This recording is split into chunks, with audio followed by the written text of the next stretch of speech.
Good morning, everyone. Welcome to our Cabinet meeting. I don't think we have any apologies, but one of the values of having virtual meetings is that Councillor Margaret Isherwood can join us from Edinburgh, which I think is great, really. It just shows that we can operate across the globe if we need to. So no apologies. A couple of announcements to make. Item 23, new technology, Councillor Graham's paper. I'm going to take as the first item, as Michael has another engagement that's important that he has to go and do, and then he'll probably come back and join us.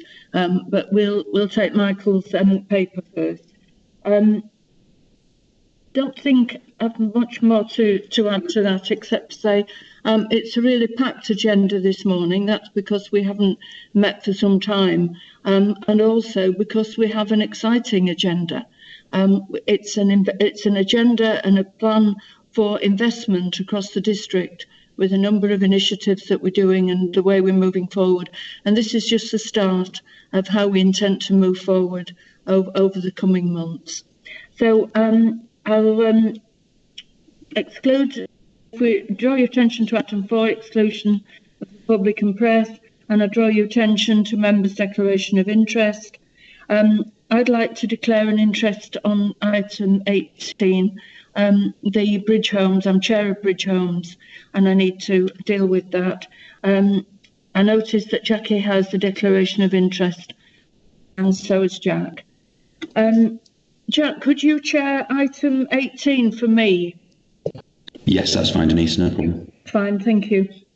Okay, we take the first item, which is item 23 on the agenda, investment in new technology. Thanks, Leader. So back in April 2019, Cabinet approved our technology strategy, and that set out our vision for the future of the Council and our aims to improve our technology capabilities. At the same time last year, our customer relationship management system, so that's the system that sits behind everything where we deal with customers, that was approaching the end of its life. And with this in mind, we decided to develop our own system in-house that was much more customer focused. The new CRM is due to go live at the end of this month, which is going to be very exciting. This paper is asking us to establish a new dedicated in-house team that will develop and support what we call the enterprise application platform. So as a council, we currently have over 400 different systems across the whole organisation. So these are the things that sit behind every single service, and many of them at present rely on some sort of manual process, so someone to sit in between the two ends and put something in manually. Some of them are unsupported and some of them are quite outdated. So what this report is asking of Cabinet is for them to approve the release of 1.1 million from our investment in digital and customer reserve fund, and also to support the inclusion of 1.6 million for the full year cost of the enterprise application team. So not only will this investment transform the way we have technology as a council, but it will also really improve the customer experience. And I think that's what it's all about for us. I think during this pandemic, we've seen just how important technology is to the council, is to our residents, and just how important it's going to be in the future. So I think this investment is absolutely crucial. Lastly, just to point out, not only will this improve the experience for customers, it will also create a significant number of high-tech jobs in our district. So we're putting money into technology, and we're also supporting and creating new jobs for the people who live here. So I think it's an absolutely fantastic report, and I hope that Cabinet members will support it and approve it today. And I'm happy to take any questions. Yes, I see, Maureen, you have a comment. Yeah, just a comment. I think it's been a long time coming, Michael, and you're quite right that during this pandemic, people are finding technological ways of actually contacting the council, and of course the elected members also. I think we have hung back on technology in recent years for many reasons, so I welcome the investment and fully support it. Thanks, Maureen. Yeah, I do think, Michael, that this paper is something, as Maureen has said, that we've waited for a long time. We have been lagging behind in other authorities. We haven't been looking after our customers as well as we should. And let's hope now that this investment will really move us forward to a place that we can operate on a much higher level. Yeah, absolutely. Okay, can we agree this paper? Agreed. Thank you. Can I ask Councillor Spate, Hemingway and Morley, just to give details of your declaration of interest? Which items are they and why? Jackie first. Yes, Leader. Item 18, the funding for the Bridge Homes development. I am on the board of Wakefield and District Housing, so will not take part in any discussion. Thank you, Jackie. And Jack and Matthew, I take it's item 16, the funding for the sports facilities at Stanley. Yes, Chair. It's a non-prejudicial interest on advice that I've received just to inform Cabinet for the interests of transparency that obviously I'm an elected member for that ward, but I've been informed that we can still participate on that item. Fine. Matthew, is it like the same? Ditto for me as well, Denise, thank you. Yeah, fine. Okay, thank you very much. Right, we go back onto the agenda. Item 6, the refurbishment of the Bronte Pavilion. It says Councillor Heptonstall, is this correct? No, Denise, it's Maureen's report. I thought there was something not quite right there. Maureen, would you like to introduce your report? Yeah, thank you. I think there's one or two glitches as we actually go through the agenda where we may not have the right cabinet member next to the report. Anyway, turning to the Bronte. The Bronte, as you know, just lies over the border from Normanton, but it's a very well-used facility for many Normanton residents. And the purpose of this report is to ask for a budget allocation of 1.05 million capital to carry out refurbishment works and to provide some fixtures and fittings. The works would include extensive refurbishment to the pavilion, including replacement of the roof, gutters and downpipes, together with an extension to allow a larger social space, a larger kitchen, female toilets, plant room and disability access, and much, much more. The facility is currently home to many sports clubs, such as football and cricket, runners. Residents use it for socialising, and once it's refurbished, the facility will be able to offer much more, particularly to encourage female sports teams. The preferred recommendation is outlined at 3.1, and that is to approve the allocation of 1.05 million to improve the facility. Thank you, Maureen. Any comments?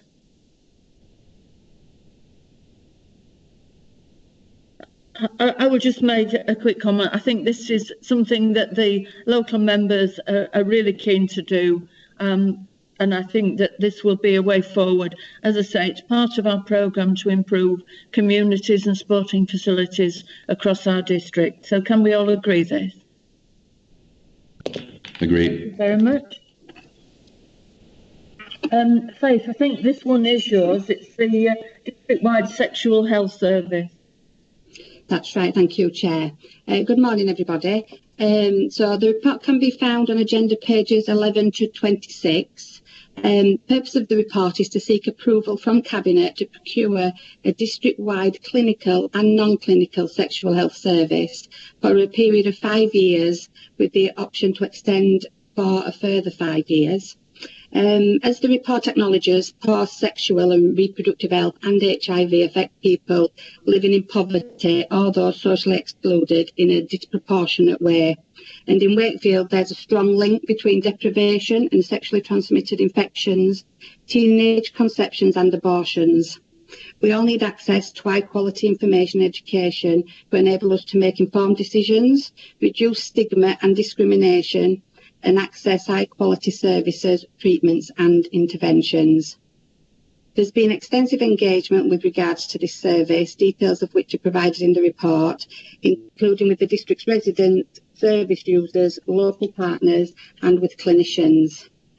If I can specifically draw your attention to agenda page 22, item 9.1, the financial implications. Since the publication of today's papers, we've been made aware of additional funding from the Department of Health and Social Care to fund the routine commissioning of PrEP. This is a relatively new drug which has been proven to be effective at reducing HIV amongst people who are at increased risk. The drug will become routinely commissioned by the Department of Health and Social Care from October 2020, so that's next month, and we expect this to be in the region of £35,000, although the precise budget isn't yet known. So just to confirm, this is in addition to the financial budget stated. I'd therefore like to ask Cabinet to approve option 1, to procure the revised service specification for district-wide clinical and non-clinical sexual health services. The full details are at agenda page 17, 6.1, with the additional financial information that I've provided. So I'm happy to take any questions or comments. I think you've got a question here from Darren.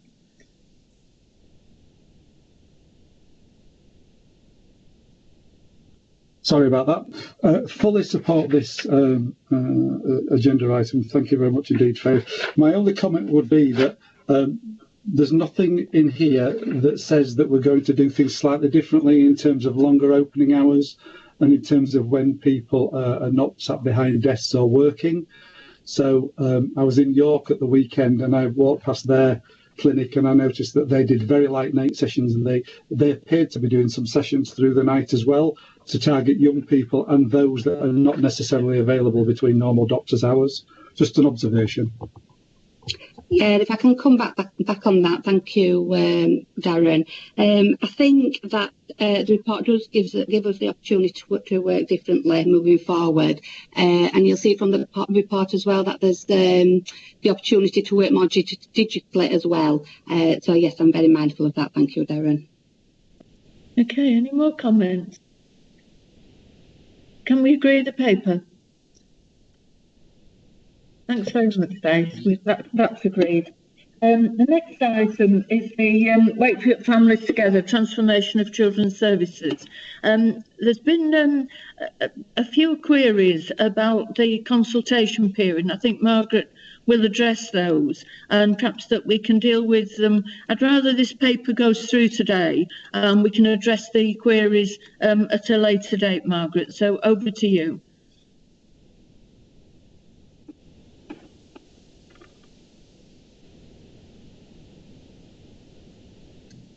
Yeah, sorry about that. I had trouble unmuting. Yeah, I've had a talk to Beata, and anybody who has any queries, she's quite happy to arrange a meeting with. There's been quite extensive consultation on this, as you can see from agenda, the pages 35 and 36. But I know some people do have raised one or two little queries about it. But as I say, Beata is quite happy to arrange to have face-to-face meetings with people to go through it in more detail.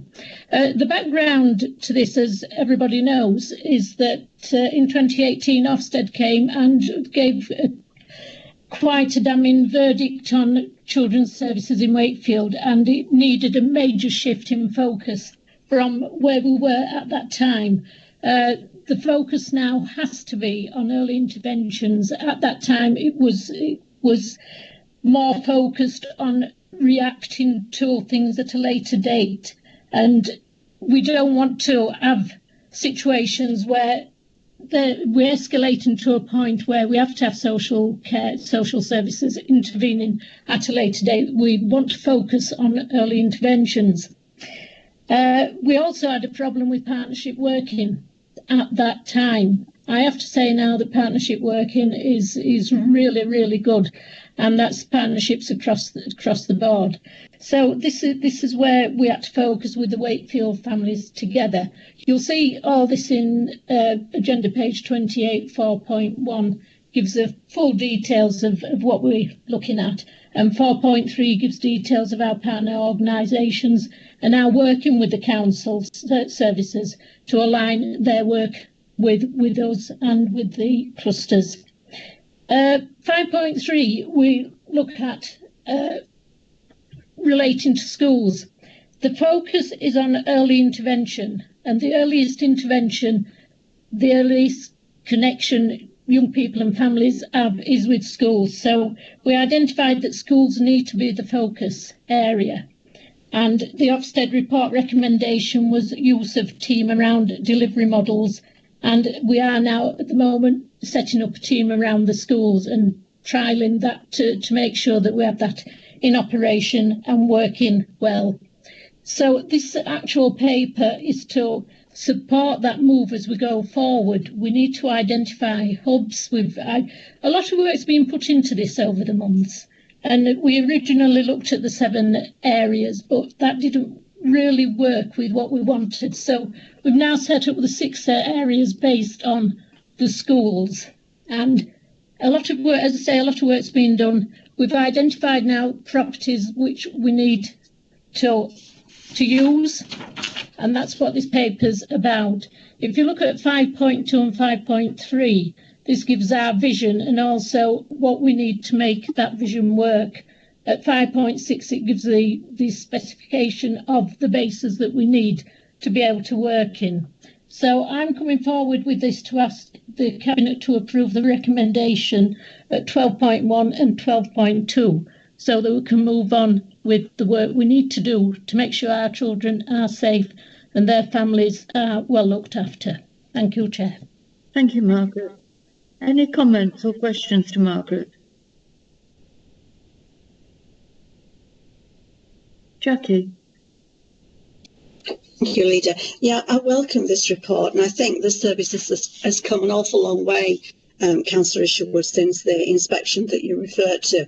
And I think that the emphasis here on more proactive work and early intervention is what is needed. I like the idea that services are going to be much more localised, and I really welcome it. I think it's going to improve the service still further. Thank you. Yeah, I think it's an excellent paper, Margaret, when you think from where we started to where we are now. And I do thank you and Beate and all your team for all the work that's gone into this. It really has been exceptional. So can we agree this paper? Thank you very much. Okay, item 9 is the Climate Change Action Plan.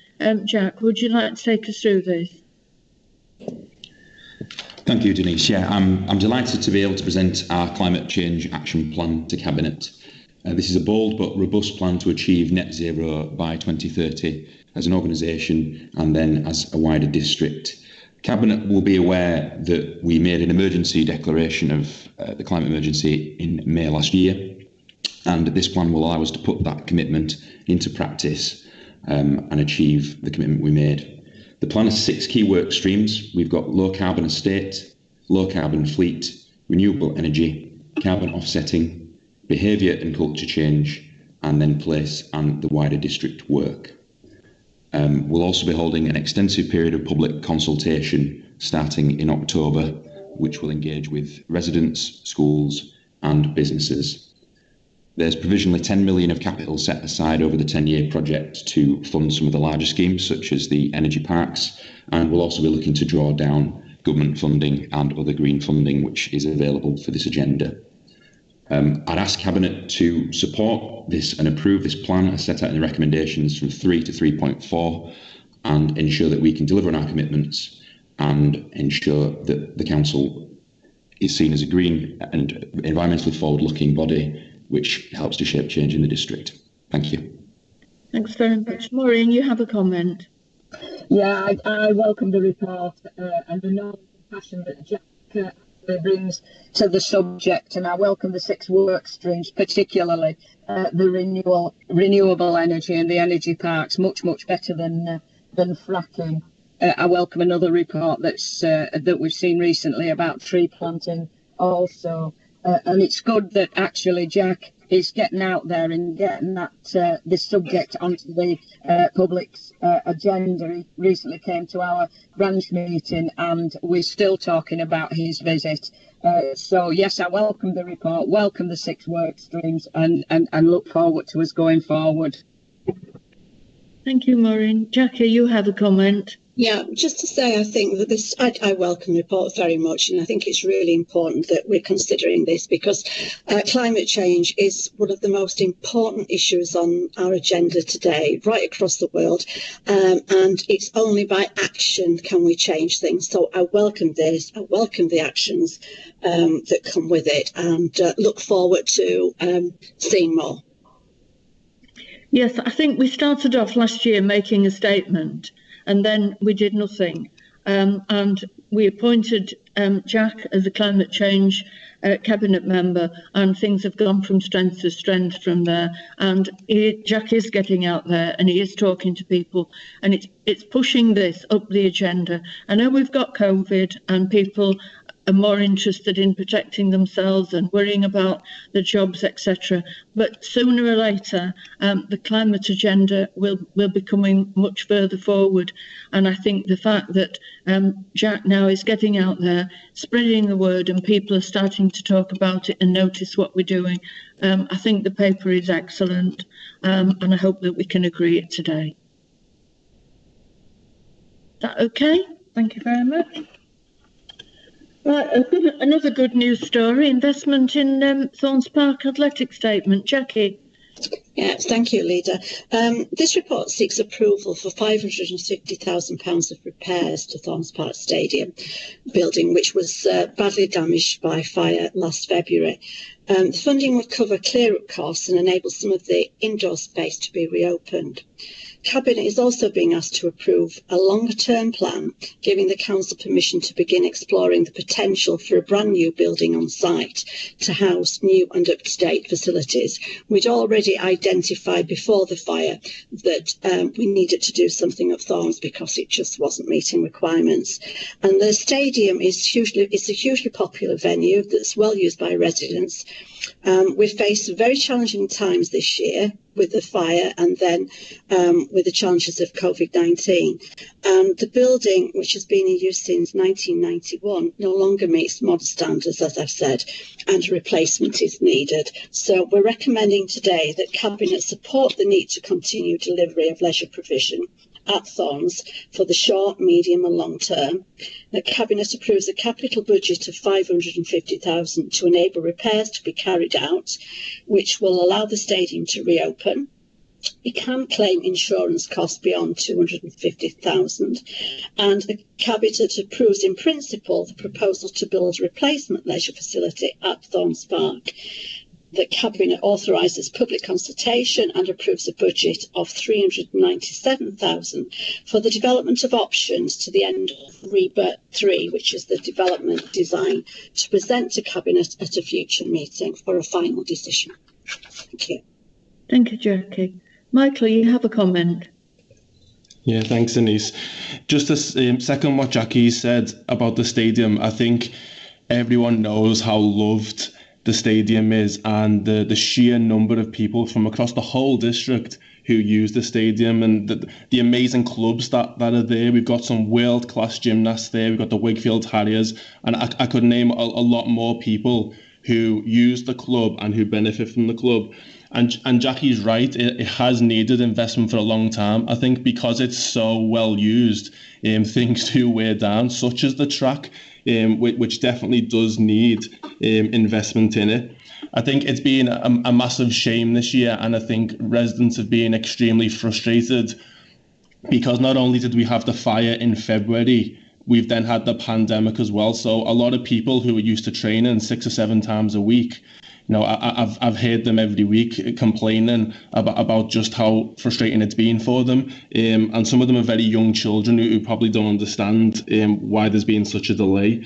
But I think on the fire, it's a shame as well that there hasn't actually been anyone charged for what happened. They've absolutely ruined and put in danger a lot of people, and still no one's been held to account for those terrible actions.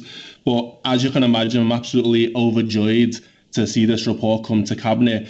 I can't wait for the repairs to be carried out and for the partial reopening to occur. But I'm extremely excited about the future as well. I think there's so much potential for the stadium. I think people have spoken about having a cafe down there, and you know, really going on with getting stuff that people want to see. So very excited. Can't wait to see what the plans involve in the future, and fully welcome this report. Thanks, Jackie. Thanks, Michael. Matthew, you have a comment. Yeah, I think Michael's really covered most of it. But Jackie, thank you so much for fetching a really positive report to Cabinet. I do agree with the sentiments that Councillor Graham has said there. It's not just for the City of Wakefield. Is the complete district use that centre? And I don't just see it as investment going into Wakefield. I see investment for our children, our young people use that over the coming years and decades once again. So fully support the report, Jackie, and looking forward to more information on it. Okay, Margaret, you have a comment. Yeah, I just want to support what Matthew and Michael have already said. I think with the pandemic, people have suddenly realised that you can go out there and you can do this exercise, and people are using more and more the parks and recreation that we provide. And I think it's brilliant, I really do. Yeah, I think we all agree that. I think the investment in Thorns Park initially and then spreading across the district, we need to invest in our green spaces. I've noticed over the pandemic that people are using Thorns Park. I use it myself on a regular basis, and so many people want to invest in it, want to be there, and it's free. And it's something that our residents can appreciate that, and that's why we need to invest in our own district. So thank you for that report, Jackie, and I'm sure we can all agree that. Thank you. And then, Maureen, you've got a more sober paper to bring to us, the burial review. Yeah, thank you, Leader. Yeah, more and more people are now being cremated than buried, and the need for burial space over the last 10 years has decreased. However, you'll see from the table on agenda page 133 that with 3 cemeteries that have little space left in them for new graves, and they're Normanton, Lower Pontefract and Hemsworth. Last year, the council were able to resecure leased council land next to Hemsworth Cemetery, which is now available and will provide more capacity for burials in Hemsworth. These proposals are outlined in 5.2 of the report. The cost of bringing the land and the surrounding area up to burial standards is in the region of 390,000. Pontefract is more critical, as it will be full this year. We've been asked to try and identify council-owned land around the Pontefract area. Some has been identified, however, further detailed investigations are required to assess viability. Therefore, capital expenditure of £700,000 is sought to investigate further these potential sites. Normanton Lower, which is now potentially closed for new burial space, but there is no adjacent space that is council owned. However, Normanton Upper still has around 6 years capacity. We will continue to look for new sites in the Normanton area. The recommendations are outlined at 3.1, and that is to approve the allocation of 1.15 million for the extension of Hemsworth and to continue investigations for the extension of Pontefract cemeteries. Thanks very much, Maureen. Faith, you have a question. Yeah, thank you, Chair. It's just a comment. Just to say that I really welcome the report, and I think it's a really important report, Maureen, particularly for the families who prefer burial and have already got family in those grounds. So I really welcome the report. Thank you. Thanks very much, Faith. If there's no other comments, questions, can we agree the report? Thank you. Thank you, Maureen. Next item is Maureen again, the contaminated land strategy.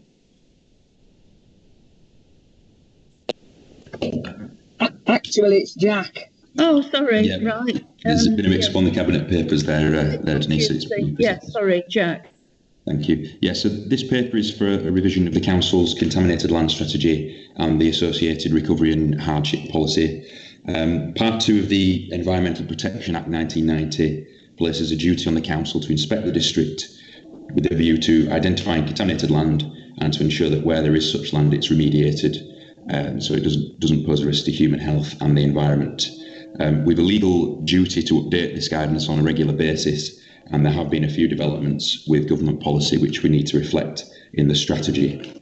The current strategy was adopted in 2003 and reviewed in 2007, and the most recent guidance is from 2012 and 2013. So it's essential that we approve this strategy to ensure that we're in compliance with our statutory duties. There are no major changes to the strategy in its form, it's just to update it in line with the guidance. And we've only one live investigation at present into contaminated land. So this is just to ensure that the Council has the correct policy in place and appropriate hardship policy should individuals have to remediate land that's contaminated. So I'm asking Cabinet to support the policy as set out in recommendations 3.1 and approve the strategy and the hardship policy. Thank you. There's a comment from Maureen. Yeah, Jack, I do worry about this. Since DEFRA actually pulled the funding for contaminated land, I know we only have a small budget to actually help people that might have had properties built on contaminated land. I know there's one live action at the moment, so I wondered if there was any possibility that we might start lobbying DEFRA for some more funding to actually deal with this problem.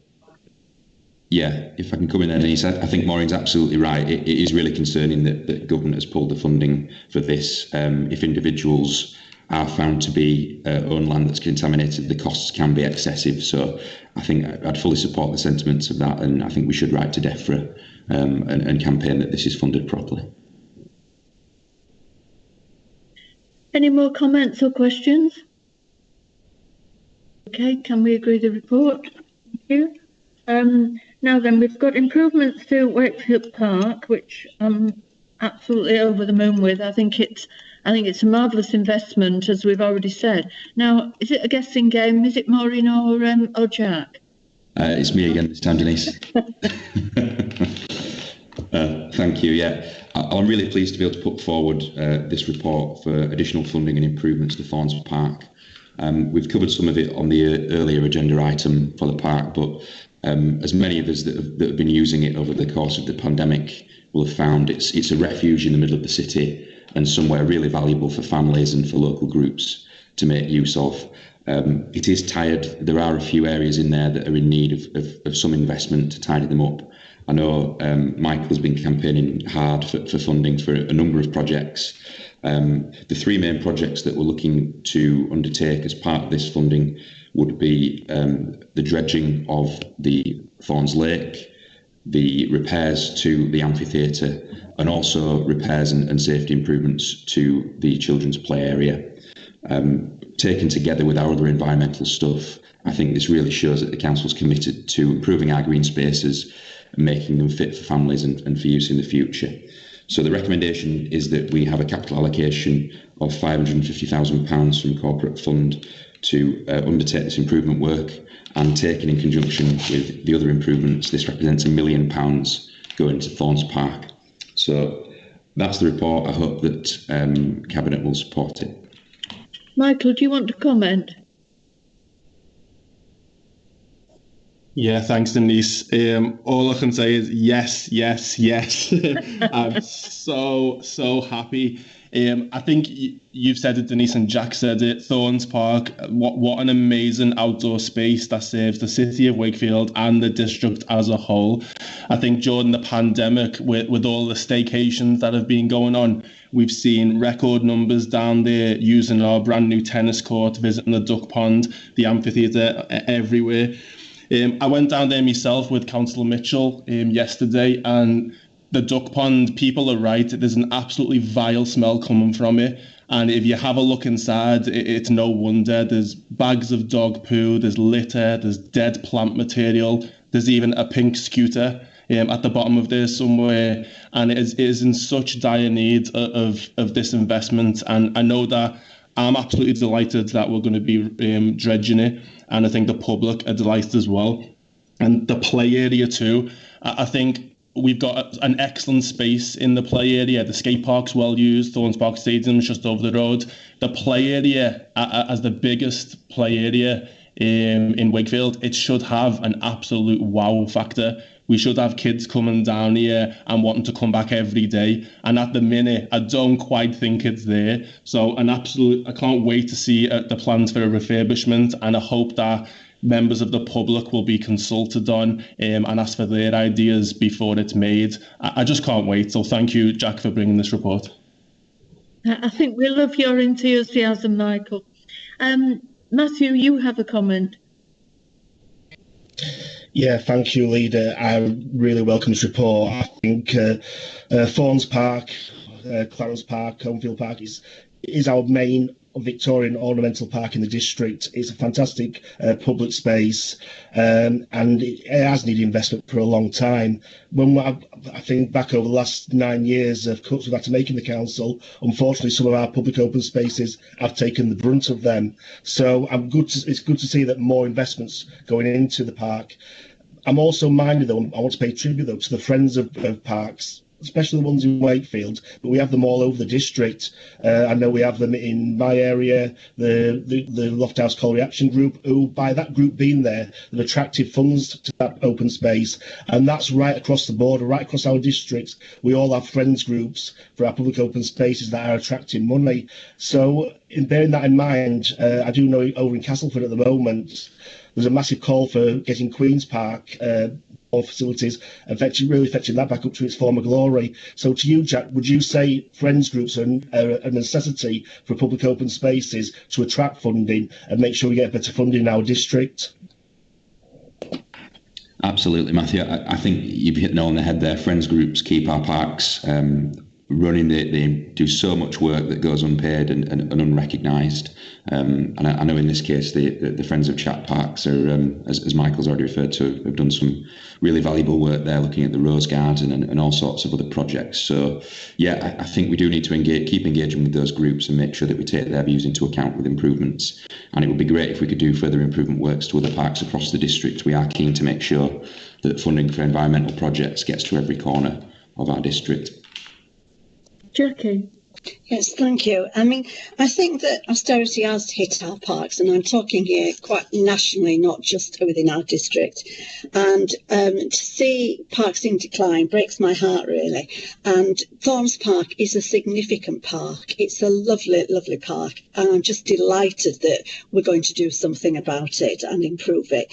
Parks are important to the health and well-being of all our residents, and as people have said, we've seen that more than ever over this period of the pandemic. They have an appeal to all ages who get great enjoyment from being in open spaces, and particularly when they're as lovely as Thorns Park. So I hope this is the start of us looking at parks more widely in the district, and I very, very much welcome the report.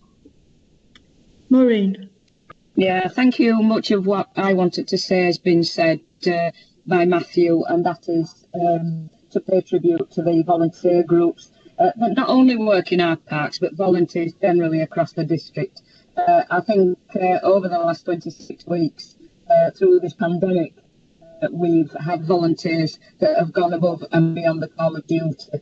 Just pay tribute to them, but particularly I know the chat group have been around for a long time, and I'm pleased to see that there's a 5-year management plan in partnership with the voluntary group to make sure that everything in the park is up to standard and maintained, particularly by the volunteer groups. So it's just to pay tribute to the volunteer groups, as Matthew has.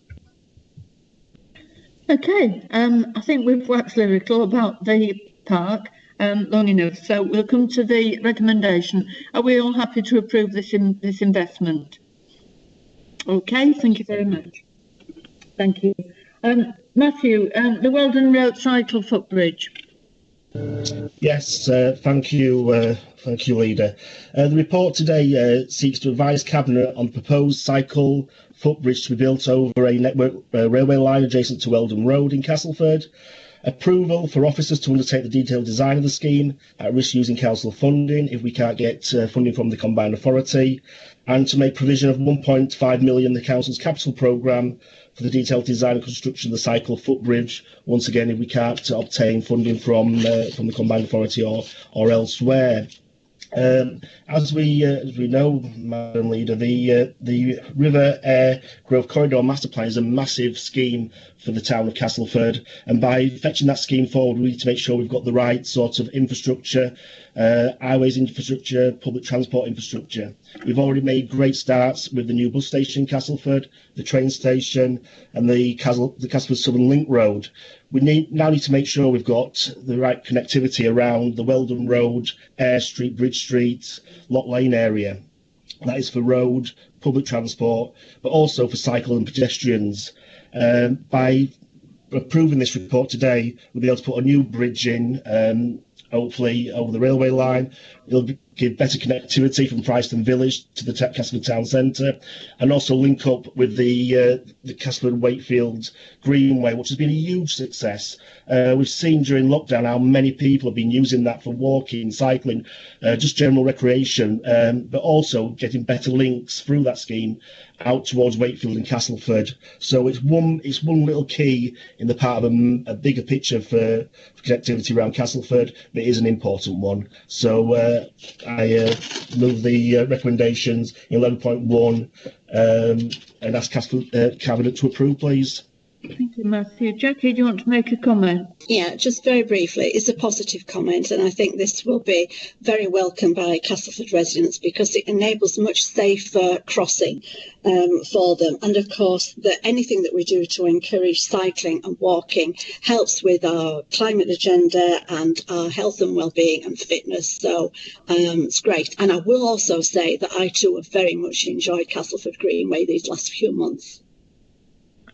Okay, thank you for those comments. Can we agree with the report? Thank you very much. Matthew, the flood risk management capital funding. Yes, thank you, Leader. As you will know as well, Denise, back in 2006, the council agreed a capital funding of 2.6 million. You was the portfolio holder for highways at that time into flood management.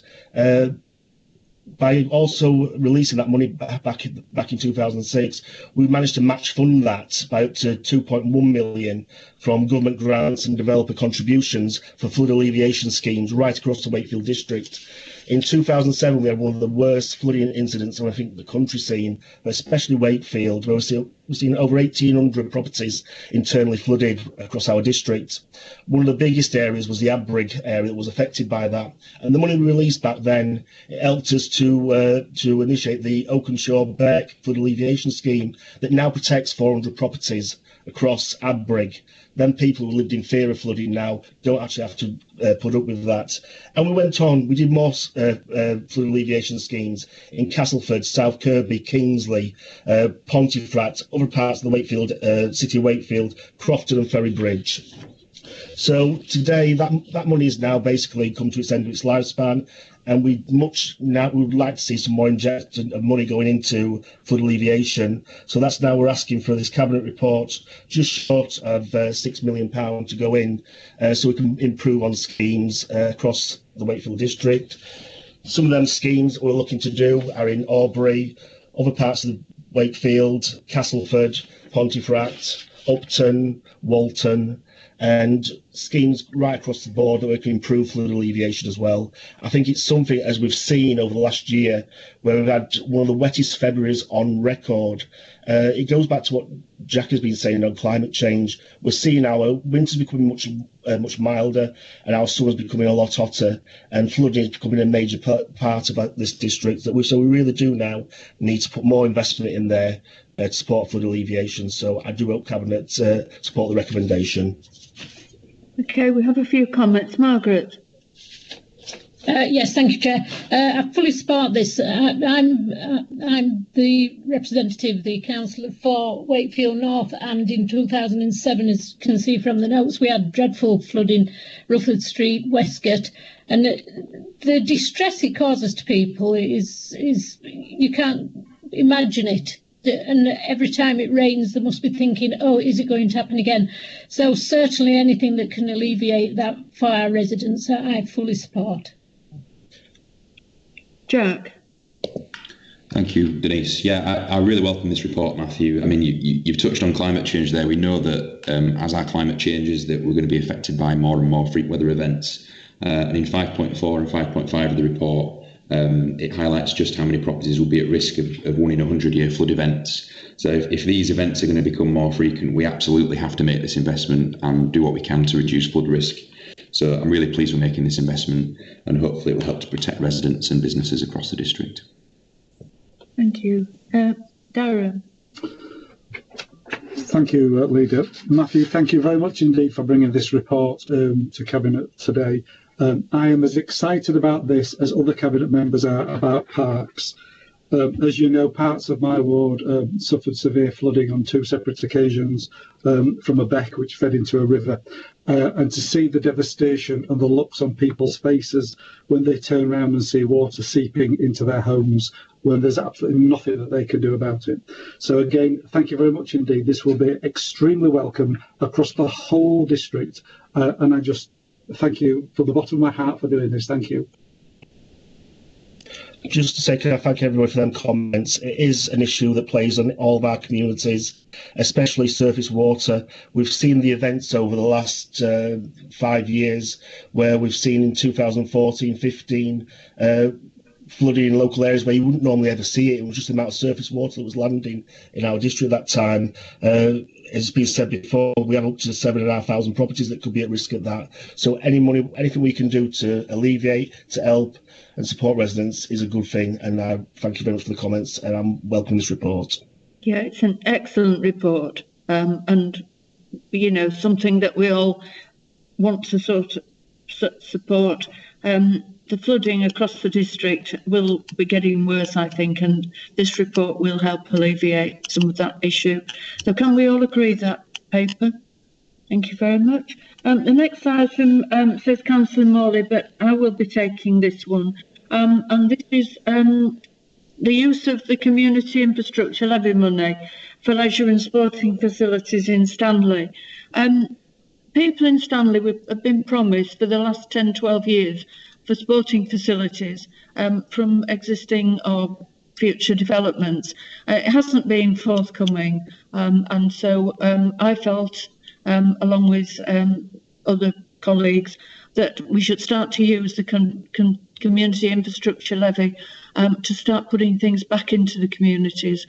So I'm recommending that we take £1 million out of the community infrastructure levy and put it into the Stanley area with schemes that are to be agreed. Now, I understand that this has to go to full council, so the recommendation should be subject to council agreeing to include sport and leisure facilities as a priority in the SIL annual report, and to propose and to create a fund to support sports and leisure opportunities in the Stanley area. Anybody want to comment on this? Matthew. Yes, I just want to say thank you to you, Denise, for initiating this. We have been promising the Village of Stanley money for sporting infrastructure for quite a long time, and it's, as you say, it's not been forthcoming. So it's brilliant to see that we're actually going to put some money in now to improve our pitch provision for sports and to help so many clubs. We do have a lot of football clubs in the district, in the ward, should I say. But not just football, all sporting provisions, and I think it has already been well accepted in the area, and I hope Council will support this recommendation at a later date. Thank you. Jack.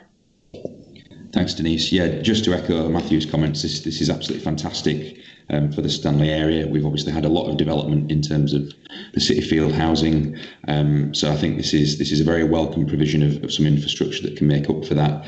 And in terms of the local sport, it could be a game changer. I mean, we've got football clubs wanting to use extra pitches, and as Matthew says, if we can create some more pitches and more sporting facilities, this will really help grassroots sport in the local area. So thank you. Margaret. Yes, thank you, Chair. Yeah, I support this. I think we've been going on about Thorns Park, and we've been going on about how much we're spending on leisure facilities elsewhere. And I think Stanley, yes, there's nothing there, and I think we should be really looking at these smaller communities where everybody needs and wants to have somewhere where they can go and enjoy sport and exercise. So I fully support this. Thank you. Thank you. Well, I think it's long overdue. Promises have been made, as I say, for the last 10, 12 years, not by us, but I feel it's time that we put this right and put some investment into the area. So I hope everybody will support this paper. Can we agree with that? Thank you. Darren, the Economic Strategy Annual Review. Thank you, Leader. The Wakefield District Economic Strategy Annual Review, that the Cabinet notes the activities and the great work undertaken against the three economic themes for the district of successful business, successful people and successful places during the financial year 2019-2020. This report gives a valid overview of Wakefield's economy in relation to the whole of the UK and locally, while taking into consideration the impacts of COVID, the potential opportunities or issues of Brexit and the West Yorkshire devolution deal. This gives us a great baseline on which we can build our future plans and programmes. It builds on much research, including some carried out by Experian across the city regions of Leeds and Sheffield, which give models of how Wakefield could be affected as we embark on our recovery journey. The report gives an in-depth picture of how the Council's various teams are working together to achieve the best outcome for the whole of the district, with some great regeneration and business support work happening across the whole district. However, this needs to be placed into the context of this morning's unemployment news, which has shown a rise of unemployment in the United Kingdom, rising to its highest level for 2 years. With official figures, the unemployment rate grew to 4.1% in the 3 months ending in July, compared with 3.9% for the previous 3 months. We've already seen one large district-based employer preparing the way for significant job losses. With young people being the hardest hit, those between 16 and 24 suffering the biggest drop in employment compared with other age groups within the UK, that level is now sitting at 13.4%. So in simple terms, we are looking at potentially 13 young people being unemployed for every 100 population across the whole of the UK. And that across the UK is 165,000 people. Or in Wakefield, that could equate to more than 3,000 people. That's 3,000 of our youngest people being out of work. There was also a report published yesterday from the Institute of Employment Studies, and their conclusion is that nationally, the analysis sets out that redundancies this autumn will almost certainly exceed anything that we have experienced in at least a generation, with it likely to be 650,000 people, and in their words, and potentially significantly more, facing the prospect of losing their job in the second half of this year.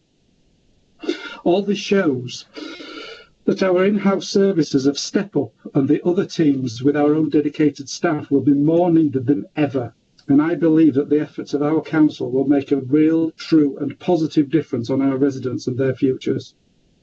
Finally, I would ask you to note the contents of this excellent report prepared by Claire Elliott's team and support the ongoing activity being delivered against our objectives within the Wakefield District Economic Strategy and Economic Growth Report Plan, as shown in sections 16.1 and 16.2. Thank you. Thank you, Darren. An excellent report, as what we always expect from Claire and her team. Anyone want to ask any questions or make any comments on this? Maureen. Yeah, I just want to comment, an excellent report, and you did make reference to the Step Up programme, which is actually making lives a little bit better for those people who want to train or retrain into something a little bit different. And I think the Step Up programme is going to be one of the key elements that we're looking at the Residents Recovery Board. So I welcome the report and I welcome the Step Up starting again. Yeah, I think the Step Up programme and the report, but the Step Up programme is amazing. Maureen and I have been involved with many people, but a particularly young woman from my area hadn't had a job for some time, and Maureen helped her to get on the Step Up programme, and she's starting with training and a placement over the next few weeks. And she said what a difference this has made to her life. And I think that in itself makes us feel that what we do is worthwhile when we can help somebody who really needs our help. So can we agree the report? Thanks for that, Darren. Item 18, I think, Jack, you're taking this. Thanks, Denise. Yeah, item 18, we're looking at approval of additional funding to support the longer-term growth ambitions for the Bridge Homes development. Darren, this is your item. Would you like to talk us through it? Yes, thank you. So we're seeking approval for additional funding to support the longer-term growth ambitions of Bridge Homes development. Cabinet is asked to approve the request made on 442 subsection 3, 1 to 4. The background information, I'm sure you'll be fully aware that Bridge Homes Yorkshire is a joint venture between Wakefield Council and Wakefield District Housing, and was founded in November 2013. Their activities are to assist in meeting the needs for new housing across the district. It's worth reviewing that the actual sites that Bridge Homes so far have developed, St Swithun's in Stanley in 2015, Thornsgate in Wakefield in 2016, Calderfield in Kettlethorpe earlier this year, and Springfields in Flanshaw, which is due for completion later this year or early next year. And that has contributed to over 200 new quality homes being built in our district.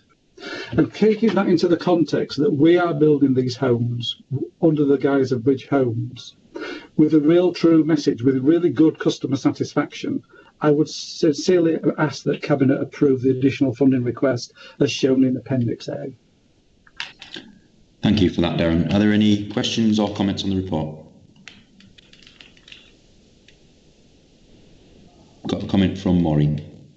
Yeah, I really welcome this growing partnership. It's a partnership that helps people either with help to buy, affordable rent, shared ownership, and even adapted bungalows to get a new home, either for rent or to get a foot on the housing ladder. So I welcome this growing partnership and fully support the report. Thank you, Maureen. Matthew, got you next. Yeah, thank you, Jack. As we know, we have a site in our ward, St Swithun's. When we've been out there speaking to residents, Darren, the standard of the homes are absolutely amazing. One gentleman said, who works in the building trade, it's the first house I've ever seen where we've not had to do any sort of snagging or anything like that. So we're making sustainable communities, but also the fantastic quality homes. So I welcome the report. I welcome everything that you're doing, Darren, in this sector, and long may it continue. Thank you for those words. I think it is fair to say that the houses that are being built and sold, quite often off plan, are extremely high quality, and the level of callbacks after 6 months is unbelievably low compared with industry standards. Thank you, Darren. Can we agree the report, colleagues?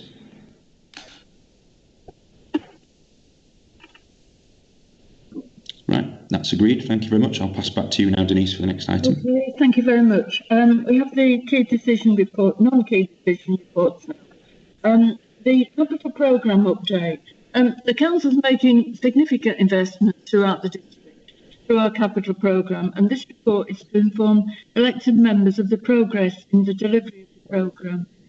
We're also asking members to approve a 1.4 million increase to the capital budget for the flooding at a fire in the park, which will be funded by an insurance claim and also 200,000 of final gap funding for the 1.6 garden project at the Hepworth, which will form a key part of the Wakefield waterfront development. The recommendations are set out before you. To note the progress and delivery of the Council's capital programme at the end of July for 2020-21 financial year.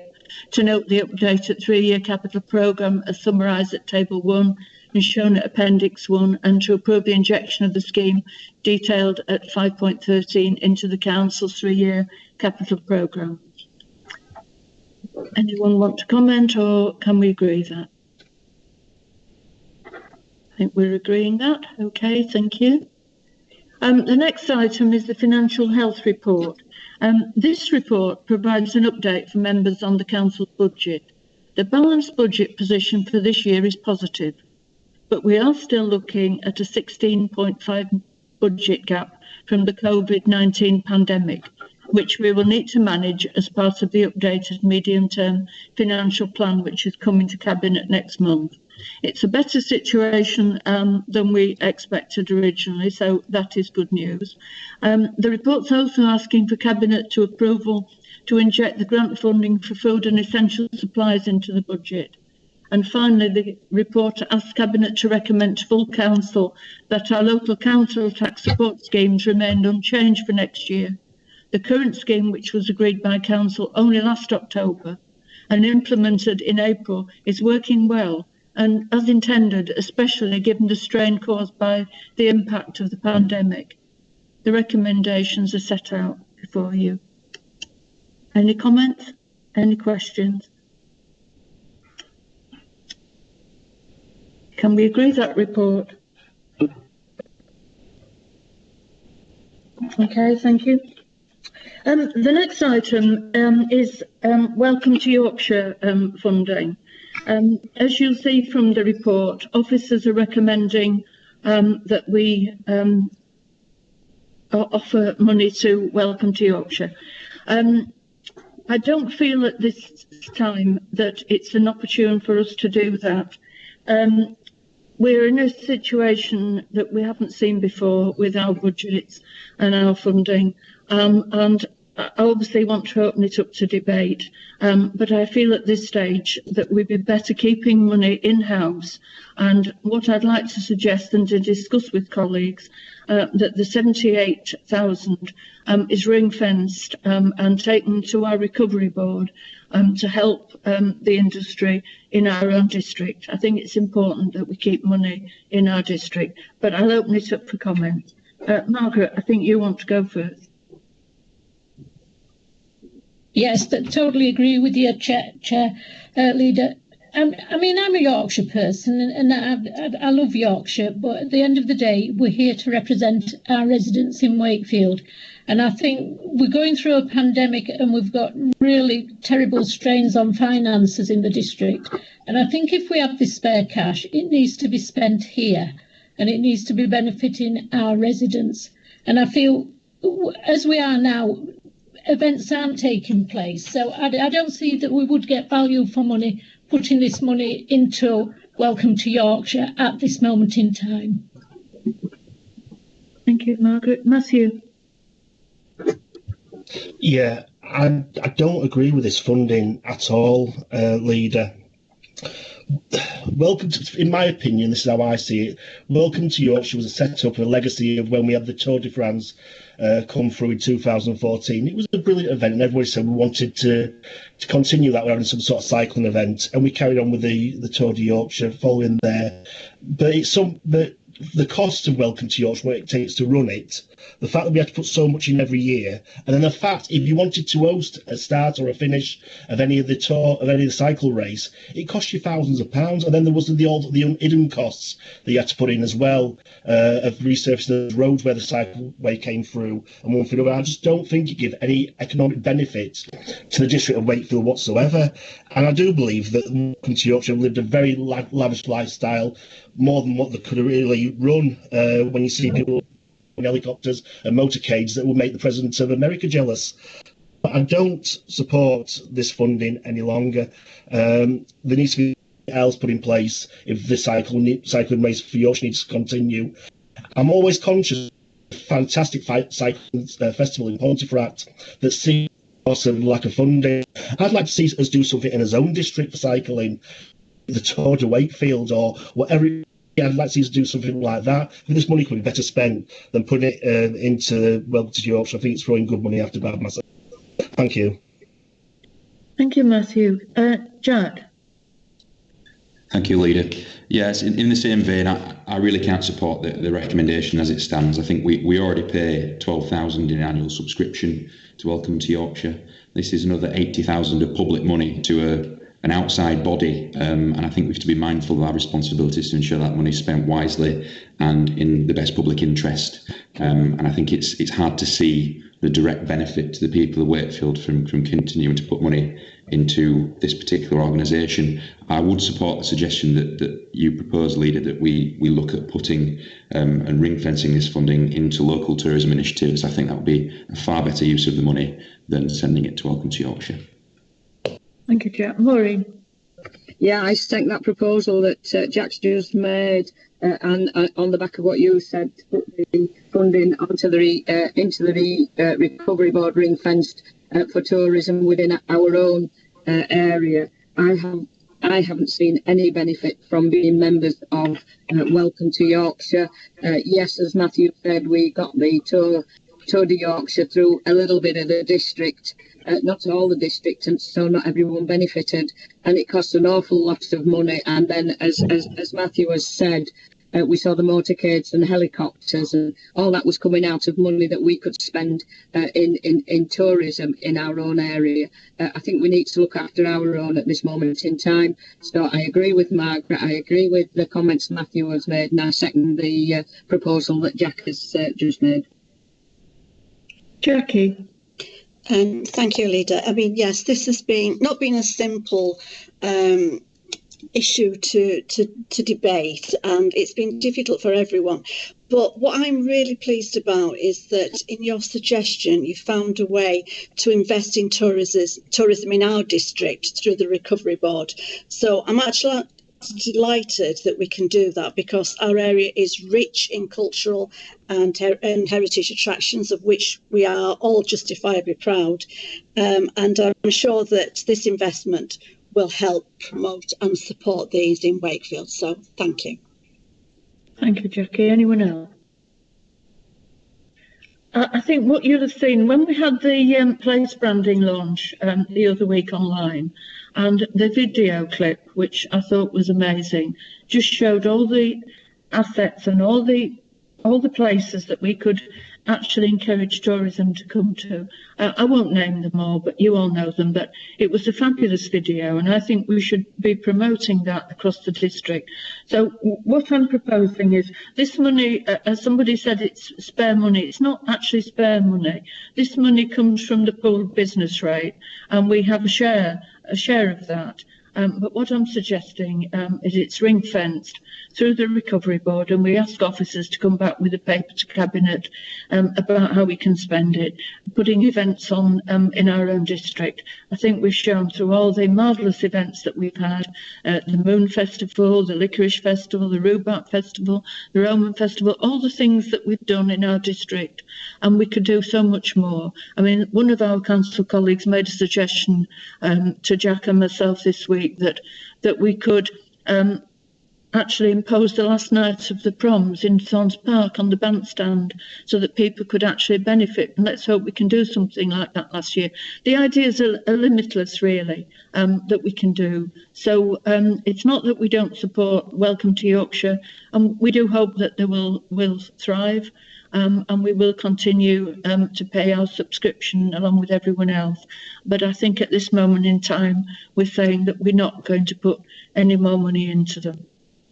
So is that agreed? Okay, thanks very much, everybody.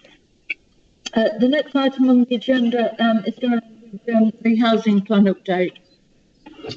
Thank you, Leader. Wakefield Housing Plan 2020 annual update. The Cabinet notes the activities and the great work undertaken by the Strategic Housing and Regeneration team led by Jane Brown. Noting that the first year's progress against delivery of the Wakefield Housing Plan 2019-2022 and endorses its ongoing work to improve local housing.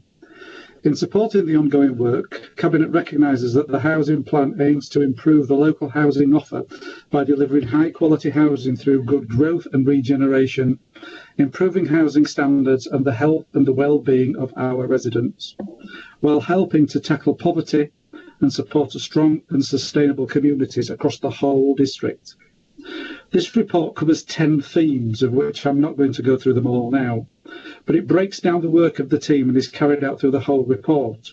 But I'd just like to bring some things to your attention. That on housing growth, which is shown on pages 507 and 508, 1,801 new homes were delivered against a target of 1,600 for the 12-month period ending March 2020. And within that, and this is shown on page 511, 320 of them were affordable homes. And of that 320, there were 35 bungalows, some of which were adapted for living. Empty properties shown on 513, 230 empty homes were brought back into use. And over a 2-year period, we've achieved nearly 500 empty homes across the district being brought back into use and now being used as homes. But also in this report, we show some financial resilience, and on page 518, it gives details of a district-wide resident support packages, which include Money Smart and More Money in Your Pocket schemes, mortgage breathing space, and our partnership with Leeds Credit Union. So this plan brings together not only the amount of houses that have been built, but how we support our residents that may be in need. So I ask the Cabinet to approve option 1 as detailed on 519. Thank you. Okay, any comments?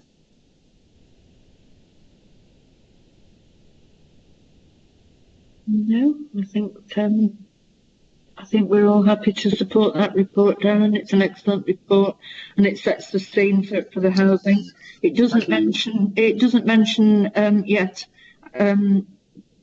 our other plans for housing, but we'll leave that for a later stage.